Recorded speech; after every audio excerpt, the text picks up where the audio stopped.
Bonjour à tous, bienvenue sur notre webinaire Le système de management de projets d'économie circulaire, organisé en partenariat avec le groupe AFNOR.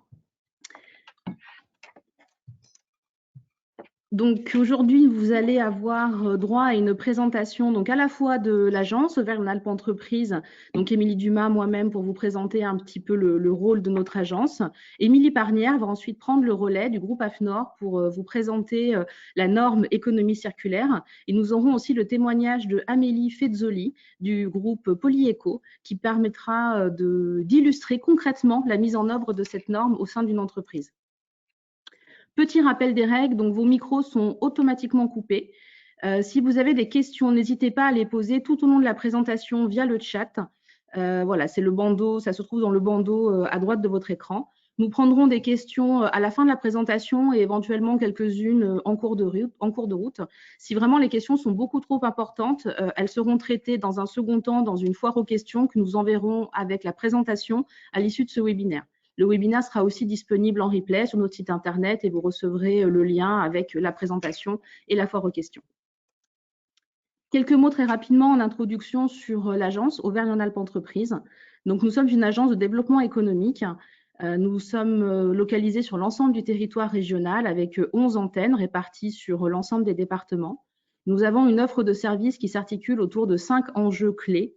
Le développement à l'international et à l'Europe des entreprises, donc l'accompagnement sur des appels à projets européens, l'accompagnement sur du positionnement à l'international, sur de nouveaux marchés, des sujets autour de l'innovation. Donc là, de la même manière, accompagner vos projets d'innovation, vous aider à vous différencier, trouver les bons guichets, les bons acteurs pour vous accompagner, pour vous financer dans le cadre de vos projets. Nous avons aussi un axe autour du renforcement de votre business, tout ce qui va être lié au financement et à l'accompagnement dans votre développement, dans votre croissance, au sens vraiment très large du terme. Nous allons aussi travailler sur les questions de recrutement et de formation des équipes au sein des entreprises.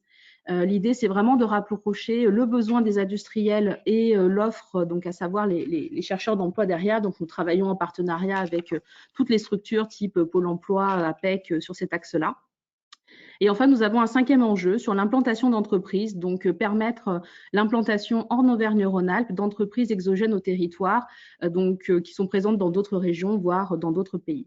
Donc c'est un accompagnement vraiment très très large sur vos sujets de développement, de croissance. Notre cible prioritaire, ce sont les entreprises industrielles et de services à l'industrie. Et nous vous accompagnons aussi dans vos projets d'économie circulaire, d'où l'intérêt de cet atelier aujourd'hui de vous présenter un autre axe de l'économie circulaire avec le développement de cette norme et le partenariat que nous avons avec l'AFNOR pour vous accompagner sur ces sujets-là. Donc, je vais laisser la parole à Émilie Parnière qui va prendre le relais et qui va donc vous présenter la norme management de l'innovation, de l'économie circulaire. Pardon. Oui, bonjour, merci Émilie. Donc, c'est bien la norme de son petit nom X3901 que je vais vous présenter et qui est la norme de système de management de projet d'économie circulaire. Donc, moi, je suis Émilie Parnière, je travaille à la délégation régionale Auvergne-Rhône-Alpes et je suis en charge des sujets de responsabilité sociétale d'économie circulaire, aussi de qualité de vie au travail et de tous les sujets qui ont trait au territoire. Excusez, ce n'est donc pas ma souris. Alors aujourd'hui, comme l'a dit Émilie, on va parler de cette norme, mais mon intervention elle va être constituée de 4 parties. Donc je vais revenir rapidement sur la définition de l'économie circulaire, à savoir celle qui a été retenue dans la norme française. On va vous présenter donc la norme française en tant que telle, mais aussi quelle est sa genèse et puis quel est son devenir à l'international. J'ai jugé intéressant de vous présenter également des éléments sur une étude qu'on a conduite en partenariat avec Auré en début d'année 2020 pour savoir comment les entreprises françaises s'emparent de ce concept d'économie circulaire.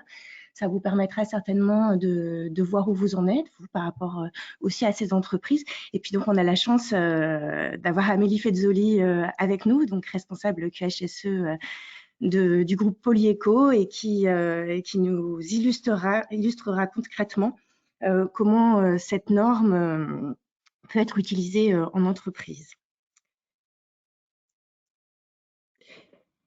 Alors, la définition qui a été retenue dans la norme NF X30901 sur les systèmes de management d'économie circulaire est la définition qui a été établie précédemment par l'ADEME et qui est bien celle qui est communément admise chez les promoteurs de l'économie circulaire en France, en tout cas.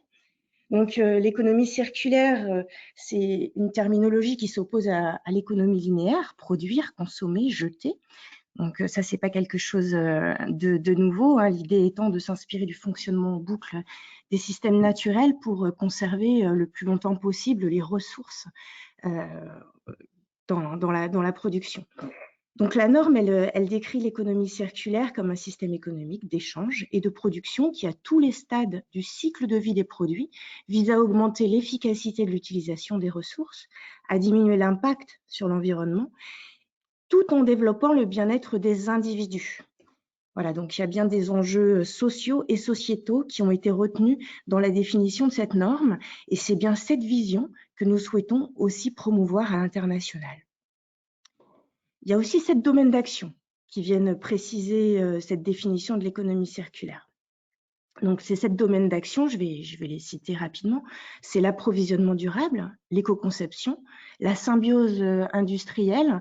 Dans les modèles de l'ADEME, on parlait davantage d'économie industrielle et territoriale, mais bon, il s'agit grosso modo de la même chose avec l'idée de symbiose industrielle, c'est ce terme qui a été retenu.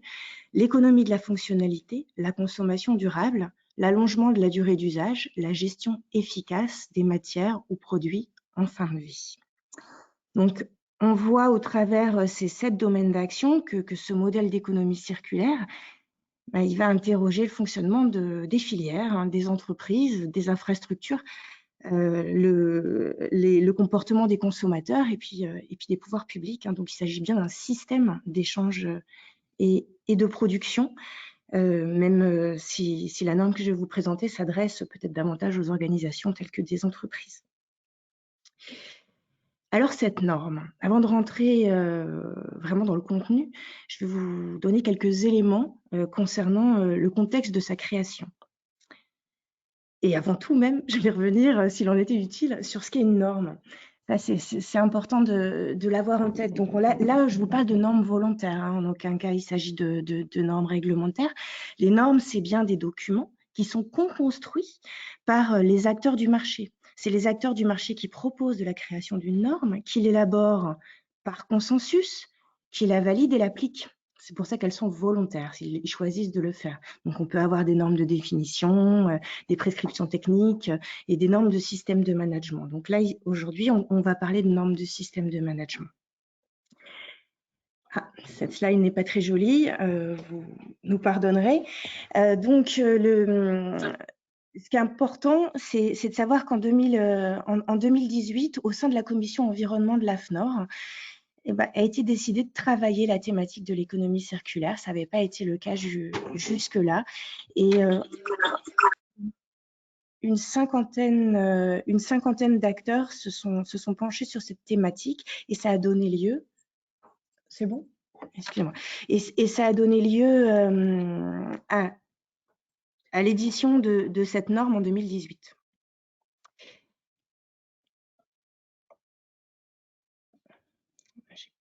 Je n'ai plus la main sur mon PowerPoint. Et cette norme française, hein, qui était une norme expérimentale, la X39101, elle avait vocation à répondre à 3 objectifs. Le premier, c'est bien de répondre à un besoin de marché, de façon à ce que l'ensemble des acteurs du marché aient des définitions communes concernant l'économie circulaire, donc une véritable visée pédagogique. Le deuxième objectif, c'est d'accompagner les réflexions et les initiatives en matière d'économie circulaire au niveau international, et bien de promouvoir la vision française, hein, celle que je viens de vous présenter, hein, issue des travaux de l'ADEME, à l'international. Et puis le troisième, c'est une visée beaucoup plus opérationnelle, c'est d'aider tout type d'organismes à définir, les accompagner dans leurs projets de transition vers l'économie circulaire et donc de proposer déjà de les outiller, ces entreprises. Si bien que ce sujet a été porté à l'ISO, hein, c'est comme ça qu'on parle dans le jargon de la normalisation, c'est-à-dire que la France a proposé aux pays membres de l'organisation internationale l'ISO de traiter de ce sujet de l'économie circulaire, et il y a eu un vote favorable. Si bien qu'aujourd'hui, la France a la présidence d'un groupe de travail autour de l'économie circulaire à l'ISO. Donc, AFNOR en assure le secrétariat, c'est notre mission d'intérêt général, et la présidence a été obtenue par Suez, plus précisément par Catherine Chevauché du groupe Suez, et les travaux ont commencé. Alors, le mandat de ce groupe de travail autour de l'économie circulaire, c'est bien de contribuer à apporter une réponse rapide et effective aux urgences environnementales et sociétales. C'est bien de promouvoir un modèle économique alternatif. C'est important de le noter. C'est aussi de faire participer largement les pays du monde entier à ces définitions, à ces enjeux en matière normative sur l'économie circulaire, de contribuer au développement durable, bien sûr, et de fournir des normes de qualité pour outiller toutes les parties prenantes, quelles qu'elles soient. Alors le défi de la participation, de la large participation, est en partie relevé ou en train d'être relevé, puisqu'aujourd'hui, il y a 70 pays qui participent aux travaux, 11 observateurs et un certain nombre d'organisations, d'institutionnels qui travaillent autour de l'économie circulaire de longue date, qui participent aux travaux pour définir plus précisément quel est le consensus qui doit être adopté sur cette thématique au niveau international. Il y a aussi 4 groupes de travail qui ont été créés pour s'emparer du sujet. Le premier, il est piloté par la France et le Brésil, et il vise à avoir une compréhension commune de ce qu'est l'économie circulaire, déterminer des principes, un cadre, peut-être ce qui sera des systèmes de management de l'économie circulaire. Le deuxième groupe de travail, il est piloté par le Japon et le Rwanda, et il traite davantage des aspects pratiques de mise en œuvre, avec notamment comment intégrer l'économie circulaire et ses principes à tout type d'organisation, comment l'intégrer dans les achats publics, comment changer aussi les comportements des consommateurs. Enfin, on verra réellement ce qu'il en sortira, mais tous ces sujets devraient être abordés. Le troisième groupe de travail, il est piloté par les Pays-Bas, et là, il s'agit de produire une série d'indicateurs pour mesurer la circularité, et ce sur différentes échelles, donc que ce soit au niveau territorial, même sur des régions mondiales, ou au niveau d'une filière ou d'un produit. Et le quatrième groupe de travail travaille sur les enjeux spécifiques, donc c'est la France et le Brésil, hein, encore une fois, qui le pilote. Et l'idée, c'est vraiment de fournir des retours d'expérience sur l'économie circulaire, des études de cas, d'en tirer le maximum d'enseignements opérationnels, et notamment de travailler sur le sujet de l'économie de fonctionnalité. Donc, comme vous le voyez, c'est vraiment des travaux importants qui sont conduits au niveau international et qui devraient donner lieu à la publication des premières normes en 2023. Donc, il y a une commission de miroir en France, hein, qui traite de tous ces sujets-là pour établir les positions françaises. Et sachez qu'on cherche encore des participants, bien sûr, hein, pour travailler sur ces sujets. Donc, n'hésitez pas à nous faire savoir si vous êtes intéressés par ça. Alors maintenant, je vais rentrer plus précisément dans ce que propose cette norme française de système de management d'économie circulaire. Donc déjà, il est important de savoir qu'elle s'adresse à tout type d'organisme, hein, quelle que soit sa taille ou son statut. Et elle précise les 3 finalités de l'économie circulaire, à savoir environnementale, économique et sociale. Et en particulier, on va le préciser tout à l'heure, mais il s'agira de questionner son projet d'économie circulaire à chaque étape pour s'assurer qu'il contribue aux 3 finalités du développement durable et aux 7 domaines d'action de l'économie circulaire, considérant que s'il ne couvre pas l'ensemble de ces enjeux, il ne contribue pas réellement à l'économie circulaire. Ce qu'il faut savoir aussi, c'est que c'est une norme hybride. Elle fournit des exigences pour monter un système de management d'économie circulaire. Mais en ce qui concerne l'économie circulaire à proprement parler, elle fournit plutôt des recommandations. Voilà. et elle permettra de planifier, de mettre en œuvre et d'évaluer ces projets d'économie circulaire, j'y reviendrai. Alors rapidement, pour définir les finalités, les 3 finalités qui sont précisées dans cette norme. La première, la finalité environnementale, comment il faut la comprendre? Mais il s'agit de diminuer l'impact environnemental de son projet. Alors la norme, elle propose aussi des thèmes à explorer. Par exemple, on est sur du classique, hein, il s'agit évidemment de voir comment, au travers son projet d'économie circulaire, on préserve les ressources naturelles, on préserve les espaces naturels et on sauvegarde la biodiversité, on réduit l'émission des polluants, on réduit les émissions de gaz à effet de serre, on préserve la qualité de l'eau et des sols. Donc ça, c'est assez classique pour les organisations qui mettent en œuvre déjà des systèmes de management de l'environnement. La finalité économique, elle est considérée comme l'augmentation de l'efficacité dans l'utilisation des ressources. Considérant, par exemple, les thèmes à explorer, ça va être comment je peux réduire mes frais d'exploitation et donc en tirer un gain économique en faisant des économies d'énergie, en diminuant l'utilisation de consommage, en réduisant les gaspillages, en optimisant et en partageant les investissements, en mutualisant peut-être des investissements, que ce soit des machines, des services, des compétences, pourquoi pas. Et de ce fait, en développant de nouvelles activités, c'est avec ces questions que je vais pouvoir innover aussi dans les services, par exemple, que je vais proposer en passant à l'économie de la fonctionnalité, par exemple. C'est aussi une façon de sécuriser ces chaînes d'approvisionnement, bien entendu. La finalité sociétale, ça va être améliorer le bien-être des parties intéressées, qu'elles soient internes ou externes.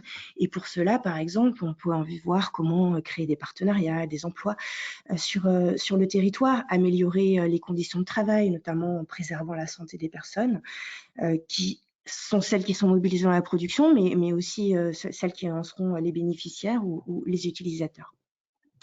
Voilà. Alors là, ce merveilleux schéma, en fait, c'est le cœur de la norme française. Et on se rend compte que ce que propose cette norme, c'est finalement une analyse multicritère où il s'agira, donc c'est ce qu'on voit là au milieu de cette flèche jaune, de s'assurer, comme je vous l'ai dit tout à l'heure, que notre projet, il couvre à la fois les 7 domaines d'action de l'économie circulaire. Si vous voyez ma souris, il se situe ici, là, sur le schéma. Et puis aussi les 3 finalités, donc environnementale, économique et sociale. Donc, c'est ce qu'on appelle la matrice 3x7. Et l'idée, c'est de commencer à cartographier sa situation initiale, la situation de référence de son projet, en relevant quels sont les enjeux qui se posent sur l'ensemble du cycle de vie des projets, et ça en conciliant donc ces finalités environnementales, économiques et sociétales. À partir de là, il s'agira de formaliser un engagement, quel est mon projet d'économie circulaire, de se doter de politiques, de plans d'action pour améliorer les choses, relever vraiment ces enjeux, éviter les effets rebonds et se doter de plans d'action assortis d'objectifs et d'indicateurs. On est sur un système de management de manière à progresser. Donc, si je vous montre plus précisément la structure de la norme, c'est une structure très classique qui aujourd'hui est conforme à l'ensemble des nouvelles normes de système de management, c'est-à-dire la structure HLS. Donc, ça présente 2 intérêts, c'est de s'assurer déjà que le projet d'économie circulaire, il est bien géré de manière intégrée dans l'entreprise, mais aussi, ça permet aux entreprises qui auraient un système de management type 9001 ou QSE 14001, 45001, de venir plugger, j'allais dire, pardonnez-moi du terme, enfin de s'appuyer sur les systèmes existants pour les enrichir de ce nouveau système de management de projet sur l'économie circulaire. Je passe rapidement. Donc, en conclusion, peut-être sur cette norme, elle a vraiment vocation à intervenir en soutien des projets d'économie circulaire, en aidant les entreprises, les organisations à bien structurer leurs projets, les aider à réfléchir réellement leur projet. Je glisse au passage que les annexes de cette norme de système de management sont vraiment très pédagogiques. Ils listent beaucoup de questions sur les 7 domaines d'action de l'économie circulaire qu'il est intéressant de se poser pour voir si on a bien pensé les éventuels transferts d'impact, mais voilà, mais aussi les bénéfices et les risques de ce qu'on souhaite mettre en œuvre. Cette norme, elle a aussi pour intérêt donc, de s'intégrer au système de management des organisations et de valoriser des bonnes pratiques et leur partage en démontrant, on le souhaite, que grâce aux indicateurs qui pourront être fournis, qu'il y a de véritables bénéfices à mettre en œuvre des projets d'économie circulaire. Alors, comme on doit aller vite, ce que je vous propose peut-être, c'est sur le site internet de l'AFNOR, on peut télécharger un guide le guide d'évaluation AFAC économie circulaire, donc qui est destiné à préparer les organisations qui le souhaitent à se faire évaluer sur cette norme au travers l'outil d'évaluation AFAC économie circulaire. Mais il reprend également tous les chapitres de la norme et il les explicite en apportant aussi de bons questionnements.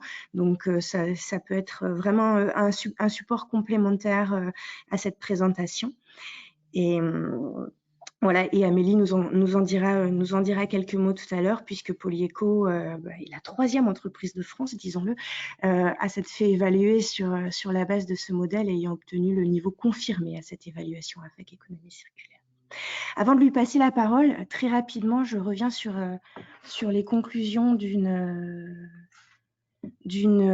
étude qu'on a donc conduite en 2020, donc en partenariat avec Auré, donc au premier trimestre 2020. On est très content parce qu'on a 800 entreprises qui ont répondu et l'objectif c'était de savoir comment elles s'emparaient de ce sujet, de ce concept. Alors, on va voir que le tableau, il est assez encourageant, du moins c'est la conclusion que j'en tirerai. Alors, le concept en tant que tel, il est encore un peu flou, ça n'a absolument rien de surprenant. Hein. Là, en France, la première feuille de route sur l'économie circulaire, elle date de 2018. Donc, c'est assez neuf. Donc, on peut observer que 35% des répondants nous disent que le terme, ils le connaissent. C'est pour ça qu'ils ont répondu à notre étude aussi, mais qu'il reste un peu flou à ce stade. 49% des entreprises disent que le terme est assez clair, mais qu'il renferme encore quelques mystères, et seulement 15% des organisations nous disent qu'il n'a aucun secret pour eux, ou presque. Bon, pour autant, on s'aperçoit qu'il y a plein de manières de rentrer dans l'économie circulaire. On l'a vu, c'est quand même un sujet assez complexe avec 7 domaines d'action. On n'est pas obligé de s'emparer de tous les sujets en même temps, bien sûr, et c'est exactement ce que nous ont expliqué les répondants. Et excusez-moi. Oui, donc en particulier, les entreprises nous ont indiqué à hauteur de 61% qu'elles s'attachaient plutôt aujourd'hui à la gestion des matières et produits en fin de vie. Donc, on est quand même un peu dans le cœur de l'économie circulaire avec la gestion des matières. 56% traitent de l'approvisionnement durable, 52% de la consommation responsable, à égalité avec le sujet de l'allongement de la durée d'usage. 43% traitent d'éco-conception.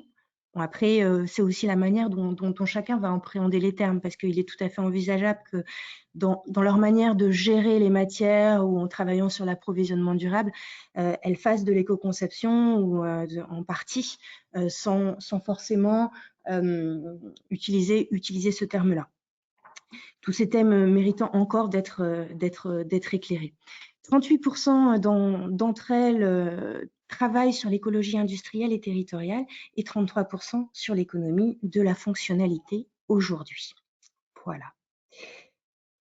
Alors, très concrètement, les actions qui sont mises en œuvre pour 65% des répondants, c'est de réduire les consommations et les impacts. Donc, ça fait écho à ce que je viens juste de vous présenter. 47% remplacent progressivement les matières premières et les composants, donc substituent des matières peut-être non renouvelables à d'autres plus renouvelables. 45% sensibilisent et forment les salariés, qui est vraiment, c'est vraiment une étape indispensable hein, pour rentrer réellement dans la démarche et améliorer son fonctionnement. 44% investissent dans du matériel ou dans des infrastructures. Voilà, donc ça, c'est les actions que font le plus les entreprises, encore une fois, aujourd'hui. Ce qu'elles nous disent aussi, c'est que s'il s'agit d'un processus complexe, hein, pas forcément évident de se saisir de l'économie circulaire dans une organisation a priori, mieux vaut toujours que que le déclic soit donné par le dirigeant, hein, qu'il soit vraiment là pour soutenir le projet. Ensuite, ce qu'elles nous disent, ce qui me semble très, très important, c'est que c'est vraiment un dispositif très progressif, que les entreprises vont déjà s'emparer des sujets qui font sens pour leur organisation. Puis petit à petit, elles vont mettre à plat l'ensemble de leur processus interne et petit à petit, finalement, s'approcher, s'emparer de sujets qui leur étaient moins naturels initialement. Mais voilà, petit à petit, elles revisitent leur mode de production, voilà, on espère plus intégralement. Et donc, c'est l'occasion de savoir comment Amélie Fezzoli s'est emparée du sujet au sein du groupe Polyeco. Donc, Amélie, je vous propose de présenter votre organisation et puis après, je vous poserai quelques questions pour savoir comment vous avez travaillé autour de cette fameuse norme du système de management d'économie circulaire. D'accord. Bonjour à tous, donc moi je suis responsable QHSE EC de Polyeco France. Donc Polyeco France est une filiale du groupe Industrie Polyeco, donc Polyeco Group, dont la maison mère est en Italie. Elle a été créée en 1999 et le PDG actuel c'est Tonelli Alberto. Donc moi je suis Polyeco France est divisé en 2 sites. Donc on a le site de Feyant, dont l'activité principale c'est la fabrication de tubes annelés en PEHD. Donc et ces tubes sont utilisés pour véhiculer des eaux pluviales et ou usées. Sur le site de Feyant, on est plutôt sur des gros diamètres, donc qui vont du diamètre 215 au diamètre 1200 intérieur. Et ces produits sont principalement destinés aux entreprises du BTP pour la réalisation de réseaux d'assainissement. Donc, on a plusieurs gammes de produits. Donc, on a les tubes annelés pour l'assainissement. Donc, on a un produit qui est certifié, donc Ecopal. Donc, pour faire nos tubes, on utilise de la matière vierge. Et ensuite, on a notre gamme Ecobox et Floren, donc qui est justement concernée par la norme économie circulaire et avec laquelle on produit avec des matières recyclées. Donc ensuite, on fait aussi du drain, donc pour tout ce qui est drainage. Et on a aussi une petite chaudronnerie avec laquelle on prend nos produits, donc Ecobox ou Ecopal, et on peut produire donc des thés, des culottes, des bouchons, des regards, des pus perdus et bien d'autres produits. Donc si on peut changer de slide.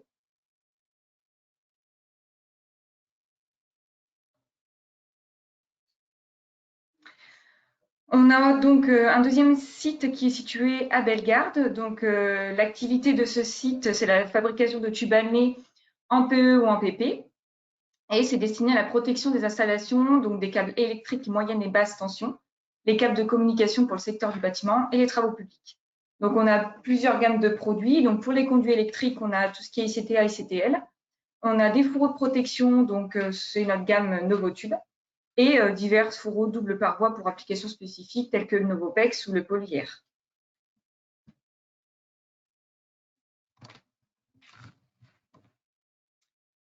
Donc, il faut savoir que nous sommes certifiés donc, depuis 2002 9001. Depuis 2012, on est sur le site de Feyant, comme je vous le disais tout à l'heure, on a un produit Ecopal. Donc, c'est tous nos tubes qu'on produit avec de la matière vierge. Et sur le site de Feyant, de Bellegarde, pardon, on est certifié NF, donc sur notre gamme de produits Novotube. Et depuis peu, donc, nous nous sommes certifiés 14 001 économie circulaire.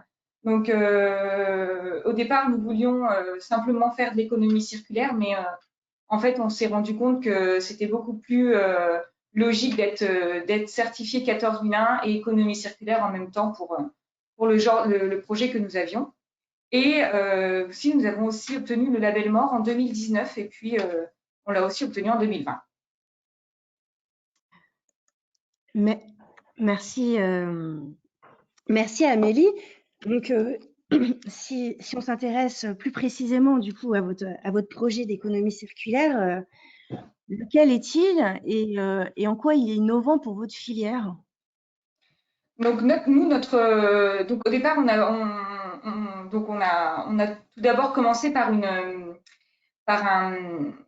un audit à blanc, donc avec l'AFNOR sur économie circulaire, parce que faut savoir qu'au début, c'est un sujet qui est tout nouveau.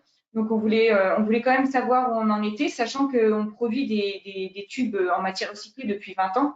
Donc, vraiment, on voulait faire un point et vraiment voir jusqu'où on pouvait aller. Donc, on a commencé par certifier le site de Feyant, donc sur toute notre gamme EcoBox. Donc, tout ce qui est produit tous nos tubes produits en matière recyclée. On l'a choisi avec l'aide de notre auditrice, donc parce qu'en fait, ces projets, il faut en avoir un ou plusieurs et puis le mener avec la norme que vous avez pu expliquer auparavant. Et j'ai oublié votre deuxième question, pardon. Et alors, en quoi il est innovant pour votre filière, ce projet d'économie circulaire? Pourquoi vous avez aussi souhaité le valoriser par la fac économie circulaire? En fait, on produit nos tubes depuis le début en matière recyclée. Et donc, ce qui est super, mais on ne l'a jamais mis en avant. Et en fait, on voulait un peu montrer notre savoir-faire et le partager avec nos clients et avec toutes les personnes intéressées par ce genre de concept. Et c'est vrai que en découvrant la norme sur l'économie circulaire, on s'est dit que ce serait bien de pouvoir d'une part mettre en avant ce qu'on fait et de par cette norme pouvoir trouver d'autres sujets sur lesquels avancer et sur lesquels se perfectionner. Mmh. Alors, avant de creuser cette question des bénéfices, hein, justement, ou des retombées de cette analyse au travers et l'évaluation au travers de cette norme, comment vous vous êtes préparé du coup en interne à cette évaluation? Comment ça s'est Alors, passé pour votre évaluatrice? on a d'abord donc contacté donc l'AFNOR. On voulait donc aller sur ce projet. On était sûr de nous. Mais au départ, voilà, comme je vous le disais, on ne savait pas trop donc si c'était un sujet, plusieurs sujets, si c'était nos deux sites, si c'était qu'un site, si c'était tous nos produits, si c'était qu'un produit. Donc, on voulait un peu éclaircir tout ça, tout en sachant qu'on voulait vraiment mettre en avant le fait que ça fait 20 ans qu'on utilise des produits recyclés et tout en sachant que nos produits recyclés ont les mêmes propriétés que nos produits confectionnés en matière vierge. Ils ont les mêmes résistances et ce sont vraiment des produits de très grande qualité. Et c'est vrai qu'on n'était pas certifié sur ce type de produit et on s'est dit que se certifier pourrait être vraiment bénéfique. Donc, en discutant avec l'AFNOR, on a tout d'abord donc décidé qu'on ferait un audit à blanc. Donc, vraiment, comme un jour d'audit, l'auditrice est venue, elle nous a posé des questions sur donc, notamment la matrice. Et donc, avec elle, on a pu vraiment axer notre sujet et les différents projets qu'on pouvait atteler à ce sujet. Et dès le départ, vous couvriez les 7 domaines d'action de l'économie circulaire? Non, justement, c'était notre crainte parce qu'en fait, il y a un sujet que pour l'instant, on ne veut pas développer, c'est l'économie de la fonctionnalité. L'économie de la fonctionnalité, c'est tout ce qui se traduit par la valorisation de l'usage plutôt que la possession. Et en se renseignant, on a vu que c'était pas forcément un sujet qui était vraiment développé aujourd'hui. Et pour nous, c'était vraiment pas une bonne chose de se lancer là-dedans pour le moment. Donc, on se renseigne petit à petit, mais au début, on ne savait pas justement si on allait pouvoir aller sur cette norme parce que justement, l'économie de la fonctionnalité, c'est quelque chose qu'on développe pas aujourd'hui. Mais en discutant avec l'auditrice, donc on a pu voir que ben, il y a certains domaines, quand on peut pas, on peut pas. Donc vu qu'on était pas mal développé sur d'autres sujets, on a pu continuer sur cette norme. Mhm. Oui, l'idée étant peut-être plutôt d'éviter les effets rebonds, de s'être interrogé sur l'ensemble des domaines d'action, mais pas nécessairement de tous les couvrir. C'est ça, c'est ça. On aurait aimé tous les couvrir parce que c'est vrai que c'est super intéressant mais pour le moment, économie de la fonctionnalité, on n'était pas assez au courant sur ce point pour se lancer dedans. Mais du coup, on voit que c'est un sujet qui vous intéresse aujourd'hui et sur lequel vous êtes en veille et vous saurez saisir une opportunité si elle se présente. Oh oui, oui, oui, évidemment. Alors, ok. Et alors, quels ont été les bénéfices pour vous, au-delà de cela, de cette évaluation à la PAC économie circulaire? Eh bien, on a pu mettre en avant pas mal de choses qu'on faisait vraiment par habitude. Par exemple, il faut savoir qu'on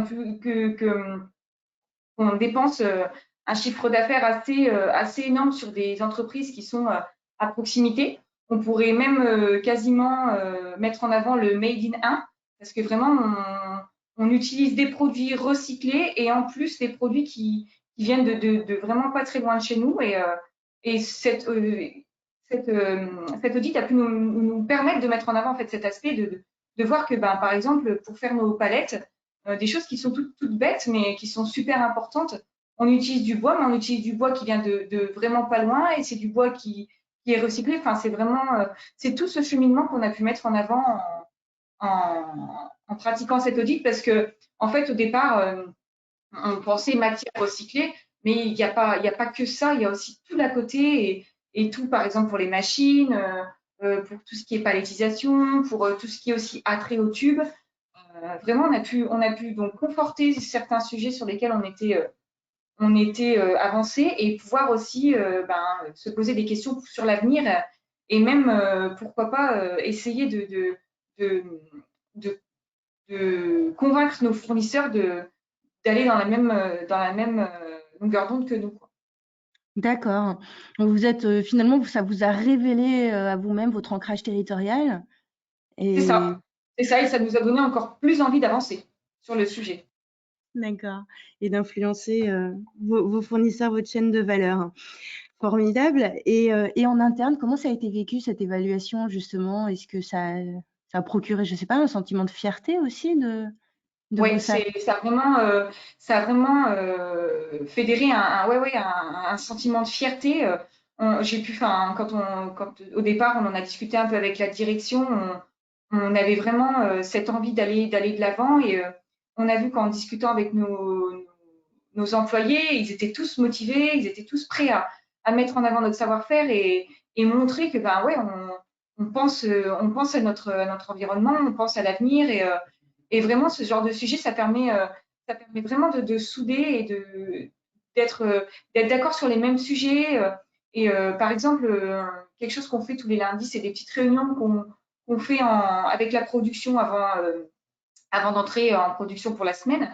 Et c'est vrai que chaque semaine, on essaie de parler d'un sujet et on voit que quand ça nous touche aussi personnellement quelque part parce que c'est pour notre environnement et on voit que les personnes sont vraiment intéressées et sont donneurs d'idées. Donc c'était super et on a aussi la chance d'être pour le coup une petite entreprise et on a un PDG qui est très à l'écoute et très proche. Hein, parce que la maison mère est en Italie, mais notre PDG, qui est le fils donc, du grand patron, vient une semaine sur deux et on a pu vraiment développer le sujet. On a pu aller vite aussi parce que on a décidé de se certifier en décembre et en juin, on a passé la certification. Donc, je vous avoue que ça a été assez sport, mais de voir en fait, notre point fort, ça a été de voir que tout le monde était motivé.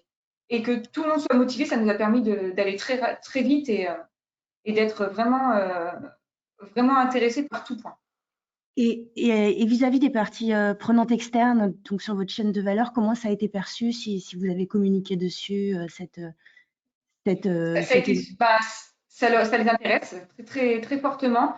C'est vrai que c'est un sujet qui se développe petit à petit, qui n'était pas forcément connu, mais qui se fait connaître, qui se fait connaître petit à petit. Moi, des parties prenantes qui sont intéressées et qui veulent justement développer cette norme pour mettre en avant des points donc, que eux font et machinalement, comme nous on faisait en utilisant de la matière recyclée depuis plus de 20 ans.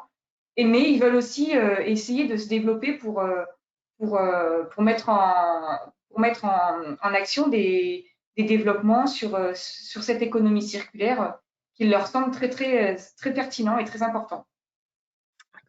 Et alors pour Polyeco, ce serait quoi les prochaines étapes? Parce qu'on l'a vu, là, il s'agit d'évaluer, de certifier un projet, mais vous avez d'autres produits, vous avez aussi le reste du groupe en Italie. Est-ce que c'est l'idée d'étendre cette... Ouais, l'idée, ce serait d'étendre. Donc, en fait, on a commencé par le site de Feignant pour voir un peu comment on allait commencer ce projet.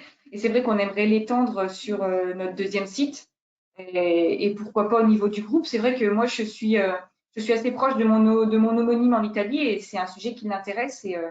Et vraiment de voir de voir que nous avons pu avoir une certification assez importante, ça intéresse beaucoup de monde et ouais, ça permet de fédérer. On a vraiment une implication de tous qui est assez incroyable. Et aussi, par exemple, notre directeur technique, donc Nicolas Vollerin, est sur des travaux aussi avec le CSTB sur les matières, justement, les matières recyclées sur des produits qui sont certifiés. Et d'avoir cette norme économie circulaire, ça permet vraiment de se projeter et d'avoir plein de projets pour l'avenir. Très bien. On sent l'enthousiasme. Estelle, est-ce qu'il y a des questions pour Amélie? Non, alors j'ai pas de questions pour Amélie. Par contre, j'avais une question, Émilie, justement sur quand il y a eu la présentation de la norme. Il y a quelqu'un qui demandait si les outils et annexes étaient utilisables gratuitement. En fait, à un moment, il y a des annexes qui ont été évoquées. Tout à fait. Ben, les annexes sont des annexes associées à la norme. Donc la norme, il faut l'acheter. Comme toutes les normes qui sont pas réglementaires, elle est payante. Vous pouvez le trouver sur le site de la boutique AFNOR. Pour autant, vous pouvez, en première étape, aller télécharger le fameux guide sur la fac économie circulaire qui vous donne quand même déjà beaucoup d'éléments, qui reprend intégralement des parties de la norme. Donc, je pense que pour aborder le sujet, vous pouvez, cet outil est un bon outil gratuit. Voilà, et vous aurez les questionnements dedans. Mais sinon, non, les annexes, il faut les payer au même titre que la norme. D'accord, même pour un usage pédagogique, c'est la question en fait. Ah bah oui. D'accord. Et c'est la seule question que j'ai pour l'instant. Ah. Ben, n'hésitez pas à poser des questions. On a encore du temps. Peut-être aller très vite. Non.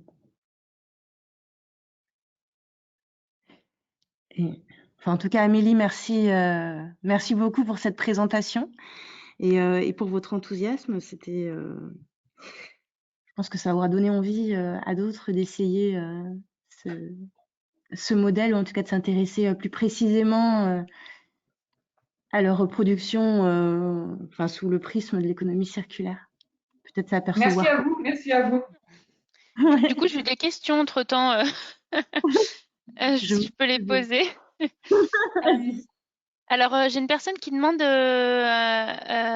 est le tarif de la norme. Ah, ça s'appelle une colle. Je vous invite vraiment à aller sur la boutique AFNOR. Hein. Vous tapez le nom de la norme X30-901 ou système de management d'économie circulaire et vous le verrez. Pardonnez-moi, je ne connais pas par cœur tous les prix. C'est autour d'une centaine d'euros, je pense. D'accord. Après, j'ai deux autres questions.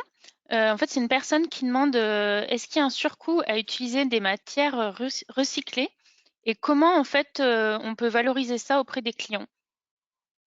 Amélie, c'est pour vous. Alors, concernant le prix des matières recyclées, généralement, elles sont moins chères que les matières vierges. Après, moi, c'est plutôt mon acheteur qui s'occupe d'acheter ces matières. Et concernant pour les clients, alors justement, c'est ce que je vous disais tout à l'heure. On a notre directeur technique qui fédère pour avec le CRE pour tout ce qui est certification des produits avec matière recyclée. Parce qu'il faut savoir que nous, on produit des tubes en matière recyclée et des tubes en matière vierge, mais nos vérifications sur produits sont exactement les mêmes. Donc en fait, le point faible, c'est que justement, on n'a aucune certification sur ces produits, contrairement aux matières vierges où on a des certifications.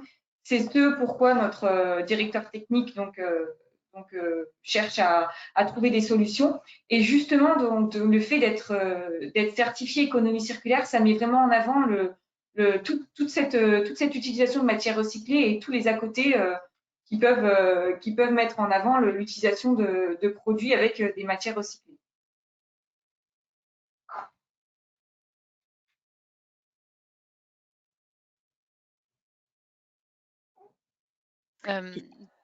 Non, du coup, j'avais pas d'autres questions particulières, merci.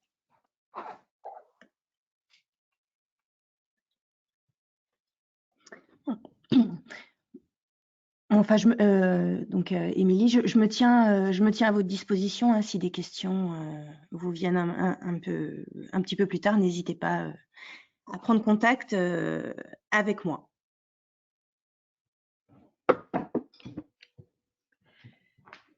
Donc, merci beaucoup Émilie, merci beaucoup Amélie pour votre participation à ce webinaire.